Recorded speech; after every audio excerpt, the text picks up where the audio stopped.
जहां सरकार एक तरफ गेम्स और निशानेबाजी के लिए बढ़ावा दे रही है, वहीं अगर बरेली की बात करें तो बरेली में देख सकते हैं तस्वीरों में एक राष्ट्रीय निशानेबाज हैं जो धरने पर बैठी हुई है। इनकी साफ तौर पर ये मांगे हैं कि उनके लिए यहाँ प्रैक्टिस नहीं करने दी जा रही है और ये कल से ही पूरी रात और अभी तक धरना रहता है। इन्हीं से जानते हैं क्यों धरने पे बैठी हुई हैं। क्या नाम है आपका? नेहा। नेहा। नेहा, क्यों बैठी हुई हैं आप धरने पे, क्या वजह है इसकी? सर दिक्कत ये है कि मुझे प्रैक्टिस नहीं करने दे रहे हैं, यहाँ के जो बाबू लोग हैं वो मुझे प्रैक्टिस नहीं करने दे रहे हैं। मैंने उनको सारे डॉक्यूमेंट्स वगैरह सब दिखा दिए उसके बाद में भी। किस चीज की प्रैक्टिस करती हैं आप यहाँ? सर मैं 25 मीटर 50 मीटर दोनों की प्रैक्टिस करती हूँ, लेकिन फिलहाल मैं 20। निशानेबाजी की? जी। कब से 20। कर रही हैं आप? कोई राष्ट्रीय गेम्स वगैरह में आपने भाग लिया है? यस सर, मैं 4 जो है नेशनल गेम खेल चुकी हूँ, नेशनल खेल चुकी हूँ अच्छा। तो शूटिंग ये के। ये ये बताइए नेहा, क्यों, वजह क्या है, क्यों नहीं आपको यहाँ प्रैक्टिस करने दे रहा रेंज में? सर मुझे नहीं पता, यहाँ पे जो बड़े बाबू हैं उनको मुझसे क्या तकलीफ है। पहले कहते हैं आप परमिशन लेकर के आइए, सिटी मजिस्ट्रेट की परमिशन लेके आइए, उनसे ली। फिर बोलते हैं कि ये रेंज जो है उसकी है, स्मार्ट सिटी की है, उनसे परमिशन लेकर के आइए, उनसे ली। वहाँ जो नगर आयुक्त सर हैं उन्होंने बोला कि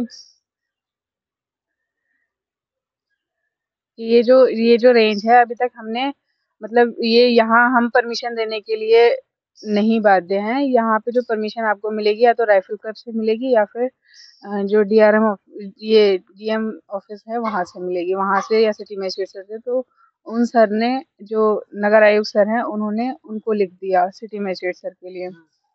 उनके पास चक्कर काट काट के जब मैं थक गई, फिर मैं फाइनली डीएम सर के पास गई। डीएम सर ने 1 मिनट नहीं लगाया और मुझे मौखिक रूप से ये अनुमति दी कि आप 2 4 6 जितनी भी देर चाहें आप प्रैक्टिस कर सकती हैं, आप नेशनल लेवल प्लेयर हैं। लेकिन जो क्या कहते हैं सिटी मजिस्ट्रेट सर थे, उनका कहना था कि पहले आप ये प्रूफ कीजिए कि आप नेशनल प्लेयर हैं, हम आप डॉक्यूमेंट्स लेके आइए उसके बाद कराएंगे। बस बाबू जी, यहाँ के जो बड़े बाबू हैं उनको आपसे क्या तकलीफ है इसकी भी हम जांच करेंगे। सर मैं शाम को जब क्या कहते हैं दोबारा अपने डॉक्यूमेंट्स लेकर के जा रही थी, मुझसे ये बोला जा रहा था कि यहाँ पे प्रैक्टिस 25 मीटर की या 50 मीटर की नहीं चल रही है। यही बात मुझे सभी ने बताई। लेकिन सर यहाँ से निकलते वक्त मैंने गोलियों की आवाज सुनी। यानी कि अंदर रेंज में प्रैक्टिस हो रही है। हाँ जी, तो प्रैक्टिस। आपके लिए क्यों रोक रहे हैं, क्यों, वजह क्या है उसकी सर रोकने की? ये वजह तो बड़े बाबूजी बताएंगे। कौन है बड़े बाजू, क्या नाम है उनका?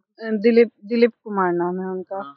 वो बताएँगे कि उनको ऐसी क्या दिक्कत है कि मैं प्रैक्टिस नहीं कर सकती हूँ, और यदि मैं प्रैक्टिस करूँ, तो फिर मैं जो हूँ वो वहाँ कीचड़ वाली जगह, मैं गंदी जगह पे खड़े होकर के प्रैक्टिस करूँ, जबकि बाकी सब सही जगह पे प्रैक्टिस कर रहे हैं।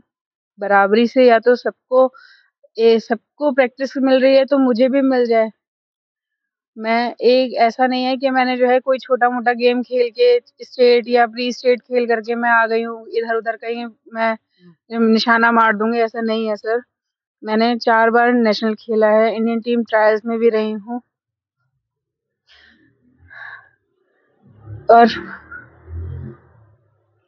मेरा निशाना अच्छा है, कोई दिक्कत नहीं आएगी। सब प्रैक्टिस कर सकते हैं, मैं क्यों नहीं कर सकती हूँ? मुझे इसका जवाब चाहिए। अच्छा, ये बताइए, इससे पहले भी आपने यहाँ प्रैक्टिस की थी? हाँ सर, मैंने सारे गेम यहाँ से प्रैक्टिस करके खेले हैं। उस समय जब ये रेंज नहीं बनी हुई थी, तो पुरानी रेंज थी, सब उसी पे प्रैक्टिस करते थे, मैंने भी करी है। तो वहाँ पर क्या कहते हैं सारी चीज़ें लगा कर के सब प्रैक्टिस करते थे। मैंने वहाँ से प्री स्टेट, यूपी स्टेट सब मैंने खेला है। प्री नेशनल भी मैंने यहीं से खेला है। हर जगह मैंने जिले का नाम भी रोशन किया है। बहुत जगहों पे मेरे मेडल भी हैं सर। बहुत जगहों पे मैं टॉप 10 में रही हूँ। उसके बाद भी ऐसा व्यवहार मुझे नहीं समझ में आ रहा। अच्छा, इससे पहले भी आपका कोई यहाँ किसी से विवाद हुआ था क्या? सर इस जगह मेरा विवाद नहीं हुआ था, मेरा विवाद दूसरी जगह पर हुआ था, लेकिन वो कहाँ यहाँ पे? के ये एनईआर में रेलवे की रेंज है, हाँ। क्या कहते हैं राइजिंग स्टार, वहाँ पर जो है एक जाँच के नाम पर जो है यहाँ से क्रीड़ा सचिव जी आए थे, कौन, क्या नाम था? कमल सिंह जी। जी। उनसे मैंने डॉक्यूमेंट्स वगैरह माँगे थे, तो जो है उसके नाम पर उन्होंने मुझे आईएसएसएफ के रूल बुक दी। जिसको मैंने कहा कि ये आईसीएसएफ की रूल बुक है, डॉक्यूमेंट्स नहीं है। आप मुझे लीगल ऐसे डॉक्यूमेंट दिखाइए जिसके बिहाफ़ पे आप आए हैं। तो सर उन्होंने जो है उस पर वहाँ पर वो भड़क के और अभद्रता की, जिसकी शिकायत मैंने अपनी एनआरएआई और यूपीएसआरए जो है हमारी, उसमें मेल के थ्रू की थी। वहाँ एनआरएआई ने, क्योंकि ये यूपी का मैटर था, यूपी स्टेट राइफल एसोसिएशन को सौंप दी कि आप इसकी जांच कीजिए। वहाँ पर एक टीम का गठन हुआ, जिसमें इनको भी बुलाया गया था, मुझे भी बुलाया गया था, और बाकायदा वीडियो के सामने हम दोनों के बयान हुए थे। जो वहाँ पे जो ज्यूरी थी, उन्होंने इनको गलत पाया और इन्हें यूपी स्टेट राइफल एसोसिएशन से बर्खास्त कर दिया, जिसका एक कॉपी डीएम ऑफिस में भी आई है, लेकिन उस पर कोई संज्ञान लिया नहीं गया। उसका खामियाजा आज मैं यहाँ बैठ करके भुगत रही हूँ। मुझे ऐसा लगता है कि जो बड़े बाबू हैं वो उनके इन्फ्लुएंस में, यदि मैं गलत हूँ और ऐसी कोई बात नहीं है, तो बड़े बाबूजी मुझे बताएं कि मेरी ऐसी कौन सी गलती और है जिसकी वजह से मैं यहाँ प्रैक्टिस नहीं कर सकती। मैं जब भी यहाँ पर आती हूँ, जितने भी टाइम समय मैंने प्रैक्टिस किया, मैंने हमेशा सिर्फ प्रैक्टिस की है। मैं अपने आप सारा सामान यहाँ पे से, जो पुरानी रेंज थी उस पर मुझे टेबल, क्या कहते हैं, और एक जो छाते के नीचे स्टैंड होता है, वो स्टैंड, छाता और टारगेट का स्टैंड प्लस चेयर, ये सारी चीज़ें मैं खुद यहाँ से निकाल के वहाँ लेके जाती थी, लगा के प्रैक्टिस करती थी। उसके बाद में वो सारा सामान उठवा करके रखवाती थी। तब मेरे साथ 1-2 लोग होते थे जो मेरी इस सब कामों में हेल्प करते थे। इस तरह से सर मैंने प्रैक्टिस की है। तो मेरे से कभी किसी को इस मामले में कोई शिकायत नहीं आई है कि मैंने किसी चीज़ का कोई यहाँ नुकसान किया है। अगर जो वजह मैं सोच रही हूँ, अगर वो वजह नहीं है, तो बड़े बाबूजी मुझे ये बताएँ कि आखिर वजह क्या है? मैं क्यों नहीं कर सकती, बाकी सब क्यों कर सकते हैं? और यदि ये रेंज हैंडओवर नहीं हुई है, तो फिर ये क्यों चल रही है? इसको फिर जब हैंडओवर हो जाए उसके बाद ही क्यों मतलब सभी के लिए बराबर नियम होने चाहिए। या तो सबके लिए बंद हो या सबके लिए चालू हो, या मैं भी करूँगी या फिर जो है फिर कोई नहीं करेगा। जैसे जिस तरह सब लोग बराबर हैं, सारे प्लेयर्स बराबर हैं, और ये खाली मेरे लिए नहीं है, ऐसे तो कल को ये किसी को भी, किसी भी प्लेयर को इस तरह परेशान कर सकते हैं। अच्छा, कल से आप दिन में धरना दिया, पूरी रात आप यहीं बैठी रही थी? हाँ जी सर, कोई मैं कोई यहीं हूँ। अधिकारी आया आपसे मिलने के लिए? नहीं सर, अभी तक कोई नहीं आया है। या मैं यहीं राइफल क्लब का भी कोई किसी आपसे कुछ पूछने के लिए नहीं आया? सर, राइफल क्लब के यहाँ पर ऑफिस में बैठे हुए थे वो लोग, बस, और फिर वो शाम को, कल शाम 8-9 बजे के आसपास वो चले गए। आप जिन बड़े बाबू का नाम ले रही हो, वो उनसे कोई आपकी बात हुई? वो आए थे ये कहने के लिए कि जो है मैं यहाँ से उठ जाऊँ, और वो कोई बुरा नहीं चाहते हैं, ये सब चीज़ें उन्होंने मुझसे कही थी, लेकिन उनकी बातों में और उनके एक्शन में मैच नहीं हो रहा है सर। अगर आप बुरा नहीं चाहते हैं तो ठीक है ना, मुझे करने दीजिए ना प्रैक्टिस। आपका क्या चला जाएगा? अगर मैं नेशनल में मेरा कुछ अच्छा हो जाएगा, मैं कोई क्या आपको इससे तकलीफ है कि मैं बरेली के लिए मेडल ले आऊँगी? क्या आपको दिक्कत है इससे? अगर मेडल नहीं लाऊँगी, क्या मैं टॉप 10 में आ जाऊँगी? आपको इससे दिक्कत है? आपको किस चीज़ से परेशानी है? अगर मैं खेलती हूँ, तो यहाँ मैं अपना वेपन यूज़ करूँगी, आपसे नहीं लूँगी। यहाँ मैं अपना एमओ यूज़ करूँगी, आपसे नहीं लूँगी। आपको किसी चीज़ की मेरे परेशान होने की ज़रूरत नहीं पड़ेगी, सिर्फ़ अब जगह की मुझे दिक्कत है। क्योंकि यहाँ के अलावा कहीं और फायरिंग, बरेली में अगर कोई और रेंज है, तो प्लीज़ मुझे बताएँ कि मैं वहाँ पे जाकर के फायरिंग कर सकती हूँ। अच्छा, ये बताइए, आपने राष्ट्रीय खेला है, कौन-सा स्थान लिया था आपने उसमें? सर, लास्ट जो मैंने खेला है उसमें मेरी लास्ट पोज़ीशन 13 रही है। अच्छा। तो धीरे-धीरे जैसे-जैसे मैं प्रोग्रेस करती जा रही हूँ, आने वाले समय में मुझे उम्मीद है कि मैं और अच्छा कर सकती हूँ। लेकिन सर, अगर ऐसे हालात रहे तो मुझे लगता है आने वाले 10 सालों में भी नहीं कर पाऊँगी। ये चीज़ मैं पिछले कई 2-3 साल से ये चीज़ फ़ेस कर रही थी, जब से ये बड़े बाबूजी हैं, मैं तब से ये चीज़ फ़ेस कर रही थी, लेकिन मैंने कभी नहीं बोला।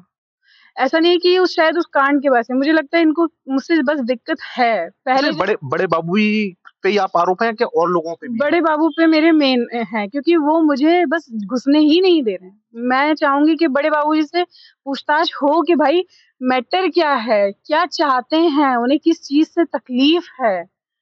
कि बड़े बाबूजी को अगर मुझसे कोई तकलीफ़ है तो बताएँ। यदि उनको लगता है कि कोई तकलीफ़ नहीं है कि आकर के प्रैक्टिस करें, तो मुझे इतना परेशान करने के लिए मुझे एक माफ़ीनामा तो चाहिए ही उनसे, कि मैं क्यों इतना परेशान हो रही हूँ। आप बताइए, मैं यहाँ खेलने के लिए, एक छोटी-सी चीज़ थी सर जिसको उन्होंने इतना बड़ा बना दिया। मैं यहाँ आई थी, पर्ची, पैसे लेकर के पर्ची कटाने अच्छा, के लिए। रजिस्ट्रेशन वगैरह कराया है आपने? मैं यहाँ पे रजिस्टर्ड हूँ सर, वो पर्ची है मेरे पास। लेकिन उसके बाद भी मैं शुल्क कटा करके यहाँ पे प्रैक्टिस करने के लिए आई थी कि सर ₹500 की आप पर्ची काटिए और मैं प्रैक्टिस करना चाहती हूँ। लेकिन उन्होंने मुझे कहा इस ऑफ़िस जाओ, उस ऑफ़िस जाओ, कभी नगर आयुक्त के पास जाओ, कभी आप जो है डीएम के सिटी मजिस्ट्रेट के पास जाओ, कभी उनसे ऊपर के कौन है वो मैम, सौम्या अग्रवाल मैम है, कमिश्नर। हाँ जी, कमिश्नर मैम है, कि आप उनसे वो ही परमिशन देंगी करने के। मैं किसके पास जाऊँ? मुझे आपने यहाँ लिख रखा है कि भैया किसी भी फॉर्म की फीस 200 रुपए थी, 500 रुपए हो गई। आप देखेंगे यहाँ पर बोर्ड पे लिखा हुआ है। तो आप ये भी यहाँ पर लिखिए ना कि यहाँ प्रैक्टिस करने के लिए इन अधिकारी की ये परमिशन चाहिए होगी और वो परमिशन इस प्रकार से मिलेगी। यदि या फिर ये नियम सिर्फ मेरे लिए है, अगर ये सारे बच्चों के लिए है तो इसको जिस तरह यहाँ पे पिस्टल हैंडलिंग के नियम लिखे हुए हैं, ऐसे ही यहाँ पे परमिशन के भी नियम लिखे होने चाहिए। या तो कब तक आप धरना पर रहेंगे? सर, जब तक कि मुझे न्याय नहीं मिलता, जब तक कि मेरी बात नहीं सुनी जाती है, मैं धरने पे रहूंगी, फिर चाहे कुछ हो। अच्छा, मुख्यमंत्री जी से कुछ कहना चाहेंगे, कुछ गुहार लगाएंगे? मैं कहूंगी सर प्लीज देखिए, हम आगे बढ़ना चाहते हैं सर, ऐसे लोग आगे नहीं बढ़ने देंगे किसी को भी। सिस्टम से प्लीज ऐसे लोगों को ढूंढिए और हटाइए। अच्छा, पूरी रात सब आपने नहीं लड़ सकते, सब लोग नहीं लड़ सकते, सबके पास इतना नहीं है। अच्छा नेहा जी, परेशान, आप ये बताइए, आप पूरी रात यहाँ धरने पर रही, ये बिल्कुल जंगल जैसी स्थिति है, पीछे भी कोई पुलिस वगैरह की व्यवस्था की गई आपके लिए? कोई महिला सिपाही? हाँ सर, मैं एक महिला सिपाही मेरे साथ रुकी थी और यहाँ पर जो पुलिस 2-3 पुलिस अंकल थे जो कंटिन्यू जो है उस पे थे, पेट्रोलिंग पे थे। देखिए, ये नेहा इनका साफ तौर पर कहना है कि यहाँ के जो बड़े बाबू हैं उन्हें वो इनके लिए रेंज में प्रैक्टिस नहीं करने जा रहे और कल से ही पूरी रात अभी तक धरनारत हैं। उनका साफ तौर पर कहना है सूबे के मुख्यमंत्री के उनकी यहाँ मदद की जाए। Manveer Singh, TV 9, Bareilly, UP.